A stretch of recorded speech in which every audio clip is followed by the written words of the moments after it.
has 11 dump trucks to cater to majority of all barangays. Balamban has 28 barangays. Most of them are mountain barangays. So it's hard for the existing dump trucks to go uphill. So mahirap. Kaya majority nasa along the road and yung mga tourism areas ang nakukunan ng basura. So kulang din ang tao because currently, again, the dump truck, by the way, caters to 1 or 2 or 3 barangays, no? So just imagine, gaano kalaki ang isang barangay, gaano kadami ang basura. For everyone's information as well, I'd like to inform everyone, based on our recent test, check na mo ang household waste alone in Balamban, collected household waste, hindi pa kasama yung mga mountain barangays, is 30 to 31 tons per day. That's not including the industrial waste, no? The hospital waste, hindi pa yung kasama. So these are just collected household waste. And then, yun again, land disaster caused by quarrying. These are illegal quarrying because presently wala tayong permit sa mga quarries. We all have concessionaires lang ng sand and gravel, walang mining, walang quarry permit issued by the LGU. So if there are quarrying and mining within the LGU, those are operating illegally. And then, people are too scared. Mahanap mo sa amo. Scared of the government and then part of the government. Please do not be scared. The office is open. Okay? Lack competence and skills. R&D and M&E. Sir Babs, R&D and M&E. Research and development, monitoring and evaluation. Okay, lacking taana, lacking. And then governance in DRR and CCA and environment. Okay, so these are the problems seen by Group 3. Now the solutions. What we deem as possible solutions for these problems.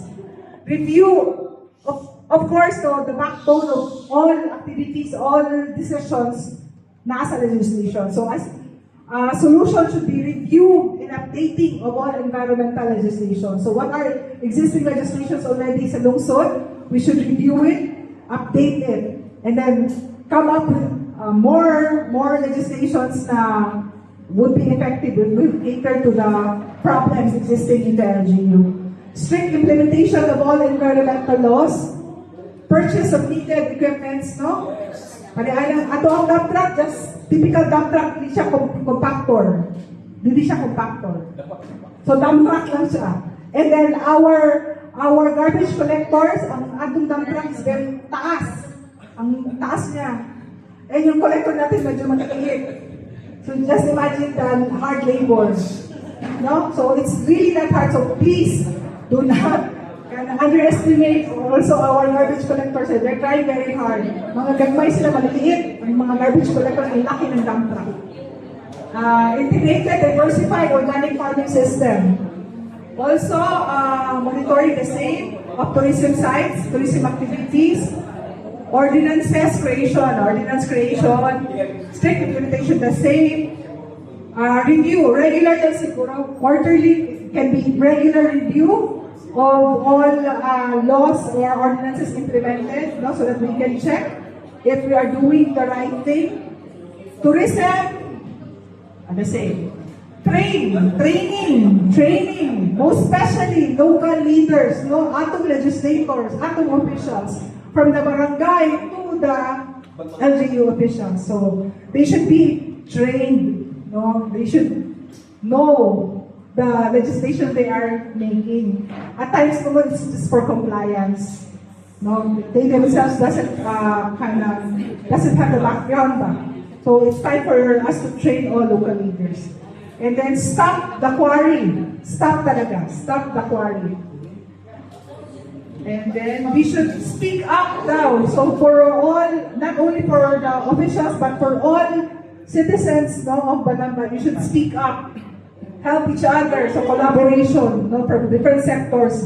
So different sectors should voice out their concerns with regards to environment protection.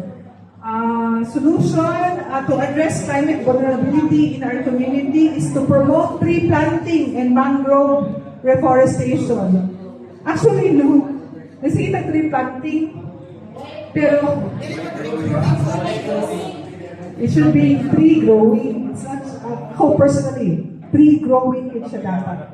Kaya monitor na to kay nananong ta for social media sake, just for the purpose of getting pictures, posting. Pero in reality, wala na monitor ang inyong ipagtanong. So tree growing. Let people understand that the people in the government are public servants. As much as possible, they should cater to the needs of the people, create effective protocols that will really obligate people. So accountability. No? There should be accountability. So those are the solutions. Now the intervention or assistance that we will be going to ask from GPP, trainings and mentoring. So looking forward, Sir Jeff, for the strategic planning workshop. Programs, projects, and activities. Now, with regards to environmental protection, and the most important, the budget, financial assistance. No? We work hand-in-hand collaboration with the LGU because we also have budget.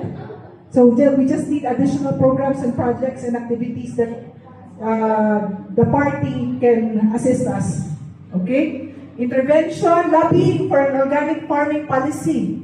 Yes. Kaya as I've seen, wala kahit sa farmers na mga legislations, wala kaayo. I think wala yun. Subsidy for farmers.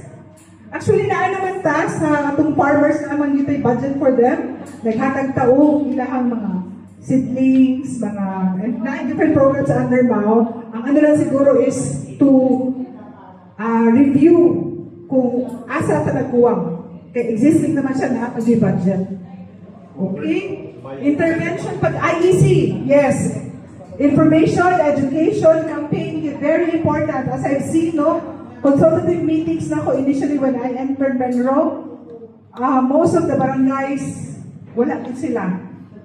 No, wala din sila idea when it comes to solid waste management, environmental laws. In fact, they didn't even know that there are already existing legislations nga nakaspecify dito ilang role. So wala sila kalibutan.